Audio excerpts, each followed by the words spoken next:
Ladies and gentlemen. Hello everyone, welcome back to my YouTube channel. आज की video में हम बात करने वाले हैं कि कैसे हम एक अच्छा रिज्यूमे बना सकते हैं अपने लिए। आपने स्किल्स ले ली, आपने प्रोजेक्ट्स बना लिए, बट आपको दो चीजें बहुत इंपॉर्टेंट है। पहला है रिज्यूमे और दूसरा है पोर्टफोलियो। दोनों में ही डिफरेंस होता है। रिज्यूमे जो होना चाहिए वो आपका 1 पेज का होना चाहिए और जो पोर्टफोलियो होना चाहिए वो आपका वेब पे पब्लिश्ड होना चाहिए, ताकि कोई भी उस लिंक को एक्सेस करे तो आपके प्रोजेक्ट्स को इजीली देख सके। पोर्टफोलियो के बारे में हम बात करेंगे अगली वीडियो में। इस वीडियो में हम बात करने वाले हैं सिर्फ और सिर्फ रिज्यूमे के बारे में कि रिज्यूम को कैसे बना सकते हैं, कौन से ऐसे रिसोर्सेज हैं जिनको यूज करके आप रिज्यूमे बना सकते हो। अगर आप टेम्पलेट फाइंड करो तो डोंट हैव टू वरी, क्योंकि मैं डिस्क्रिप्शन में टेम्पलेट डाल दिया है, उसको जाके चेकआउट करो, उसको डाउनलोड करो और उसी की कॉपी बना के आप अपने रिज्यूमे को एडिट भी कर सकते हो। इस वीडियो में आपको डिटेल में बताती हूँ आपको उस रिज्यूमे में डालना क्या क्या है। So let's get back on the screen और एक प्रैक्टिकली एग्जांपल के साथ समझते हैं कि कैसे आप रिज्यूमे को बना सकते हो। पहली चीज कि आज के टाइम में रिज्यूमे अगर आप बनाना चाहते हो तो मेक श्योर कि आप उसमें एटीएस फ्रेंडली करते हो। अब एटीएस क्या होता है? एटीएस एक ऐसा सिस्टम होता है जिसके अंदर कंपनीज जो हैं वो आपके रिज्यूमे को पहले एनालाइज करती हैं, उसमें क्या वो कीवर्ड्स एग्जिस्टिंग है या नहीं है, आपने वो क्वालिफिकेशन कर रखी है, आपने क्या वैसे प्रोजेक्ट्स बना रखे हैं या नहीं बना रखे।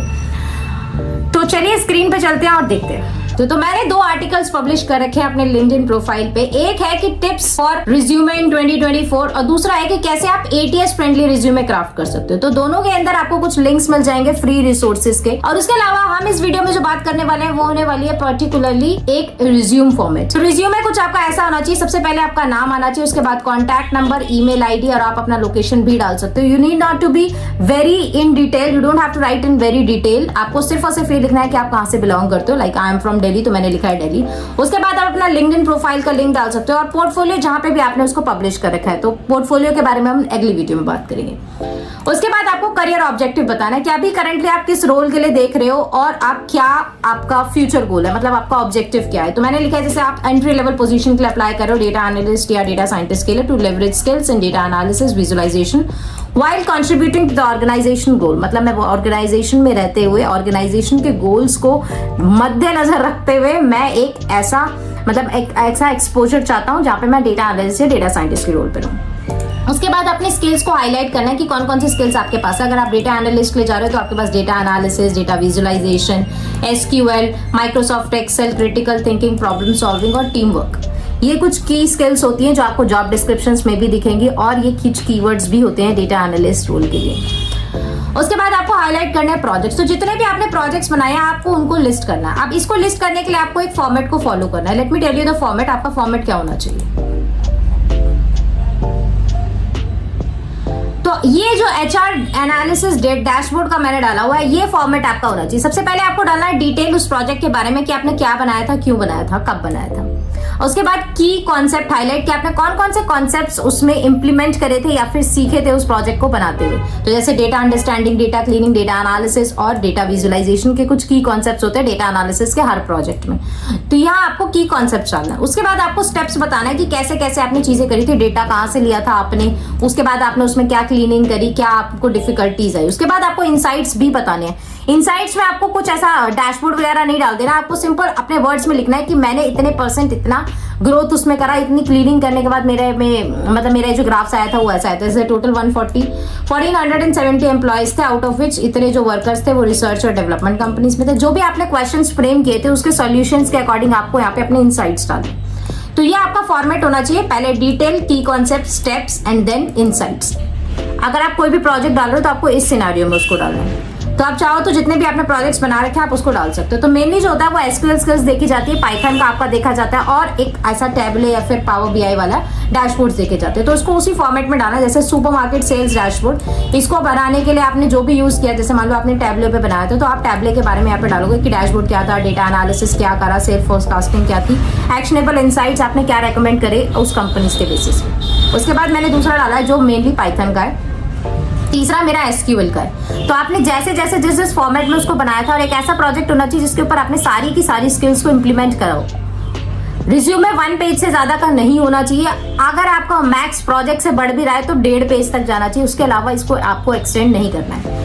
उसके बाद आपको डालना है इंटर्नशिप। अब इंटर्नशिप्स कहाँ से आएंगे? आप तो एंट्री लेवल पोजीशन के लिए अप्लाई करो, या तो आपने इंटर्न पहले अनपेड कर रखा है या फिर आपने कुछ वर्चुअल इंटर्नशिप्स कर रखी है, तो वो भी as a part of internship आपके रिज्यूमे में जाती है। तो उसके लिए आपको मेंशन करना होगा कि आपने किस रोल पे, कहाँ पे, कौन सी कंपनी में और कौन से ईयर में और कौन से मंथ में आपने उसको करा था। तो जैसे ये फॉर्ज की मैंने डाली हुई है, इसके अंदर मार्च 2024 में डाला है। तो ये सिर्फ एक डमी डाटा है जो मैंने इसमें डाला हुआ है, बट यस आपको इसी फॉर्मेट में डालना है। तो मैंने इसको एक्चुअल बनाने के लिए अभी रियलिस्टिक वर्चुअल इंटर्नशिप्स का ही डाला हुआ है इसमें। तो मैंने मार्च 2024 डाला है। उसके बाद आपको यहाँ पे मेंशन करना है कि क्या क्या चीजें आपने सीखी, क्या सिमुलेशन आपने वहां परफॉर्म किया था और कैसे कैसे उस चीज को इम्प्लीमेंट किया था। उसके बाद आपके पास 1 से 2 अगर इंटर्नशिप्स है तो वेल एंड गुड, आपको उसमें रिज्यूमे में जरूर डालना चाहिए। उसके बाद आपको डालना है कि आपको कौन कौन सी लैंग्वेज आती है, जैसे इंग्लिश, गुजराती, हिंदी, जो भी आपको लैंग्वेज आती है। अगर आपको फॉरेन लैंग्वेजेस भी आती है तो that is a plus point, जैसे जर्मन, स्पेनिश, ऐसी अगर कोई लैंग्वेज आती है तो वो भी आप इसमें डालो। अगर उसका कोई सर्टिफिकेशन है तो वो भी आप उसमें डालना। उसके बाद आपको डालना है प्रोफेशनल सर्टिफिकेट। अगर आपने डेटा एनालिस्ट सीखने के लिए, मान लो आप किसी और डिपार्टमेंट से थे, मैकेनिकल से, सिविल से, या फिर आपने 12th कर रखी है, उसके बाद आपने कोई क्या पता मास्टर्स का एक कोर्स किया हो, मतलब मास्टर्स डिप्लोमा बेस या फिर सर्टिफिकेशन कोर्स कराओ, तो उसके बारे में आपको यहाँ डालना पड़ेगा कि डेटा एनालिस्ट मास्टर्स कोर्स किया था @ इस कंपनी से करा था और इस ईयर में किया था। वैसे ही जैसे मैंने यहाँ पे यही जो सेम चीज मैंने ऊपर डाली थी यहाँ पे इंटर्नशिप्स में, तो वो मेरा एज अ सर्टिफिकेट भी मुझे प्रोवाइड हुआ था। तो ऐसा कहते हुए आपको यहाँ पे एक सर्टिफिकेशन अगर आपके पास उसका है इंटर्नशिप का, तो वो भी आप सर्टिफिकेट्स में ही डालोगे। उसके बाद में आप डालना है एजुकेशन के बारे में। तो एजुकेशन से आपको इस रिज्यूमे को एंड कर देना। सबसे टॉप पे आएंगे आपकी कुछ डिटेल्स, ताकि आपको इजीली से इंटरव्यूअर इंटरेक्ट कर सके, कॉल कर सके। उसके बाद पोर्टफोलियो का लिंक, ताकि वो प्रोजेक्ट्स तक आपके लाइव लिंक्स, वेब पे पब्लिश हुए लिंक्स देख सके। उसके बाद कुछ career objective, skills, projects, main जो है वो ये सारी चीजें होती हैं। उसके बाद आप एंड में एजुकेशन डाल सकते हो। 10th 12th आपको मेंशन करने की जरूरत नहीं है, आपने लेटेस्ट में क्या करा था आपको वो मेंशन करने की जरूरत है। इसी के लिए मैंने एक डमी आपके लिए टेम्पलेट बनाया है। इसी टेम्पलेट को आपको डाउनलोड करना है। इसी टेम्पलेट को डाउनलोड करने के बाद आपको इसमें अपनी मॉडिफिकेशन कर लेनी है। अगर आपने कोई रिस्पॉन्सिबिलिटी या कोई ऐसी चीजें आपने ऑर्गेनाइज करी थी, वॉलंटियर करा था, तो वो आप इसमें मेंशन कर सकते हो। तो इन दोनों के लिंक्स आपको नीचे मिल जाएंगे। लिंक्डइन का जो मैंने आपको बताया था, दो मैंने जो आर्टिकल्स पब्लिश कर रखे, उसके अंदर मैंने प्योरली मेंशन करा हुआ है कि कैसे आपको ATS फ्रेंडली बनाना चाहिए। अब अगर आपको अभी आपको स्कैन करना है कि ATS फ्रेंडली टेम्पलेट्स चाहिए, तो आप इसमें और भी टेम्पलेट्स को एक्सप्लोर कर सकते हो। मैंने ये जो टेम्पलेट दिया है ये काफी अच्छा और काफी 80, मतलब आपका ATS स्कोर जो होना चाहिए वो 80% से अबव होना चाहिए। तो मैंने वैसा ही आपको टेम्पलेट दिया, बट स्टिल अगर आपको एक्सप्लोर करना है तो आप इस पे जाके टेम्पलेट्स को चेक कर सकते हो, या फिर रिज्यूम चेकर पे जाके आप रिज्यूम को आप चेक कर सकते हो कि ATS का स्कोर क्या आ रहा है। This is not valid in every country, तो आप चेक कर सकते हो कि आप किस कंट्री से और वो यहाँ पे वैलिड है या नहीं है। उसके बाद कीवर्ड्स को हाईलाइट करने के लिए जो मैंने प्रॉम्प्ट लगाया वो भी आपको डिस्क्रिप्शन में मिल जाएगा।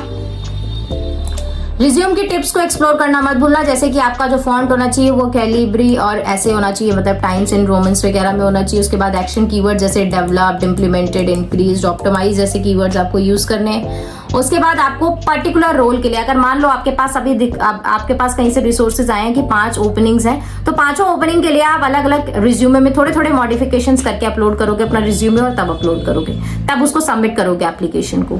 अब उसको अपडेट कैसे करना है, उसी में से कुछ जॉब डिस्क्रिप्शन में से ही कीवर्ड्स उठाने हैं और उसको अपने रिज्यूमे में डाल देना है, देन उसको सेव करके आपको फिर अपलोड करना है, देन आपको अपना एप्लीकेशन सबमिट करना है। I hope this video helped you a lot for crafting your resume. तो don't forget to hit the like button, subscribe to my channel. अगली वीडियो आने वाली है कि कैसे आप पोर्टफोलियोज बना सकते हो। तो until the next video, bye bye.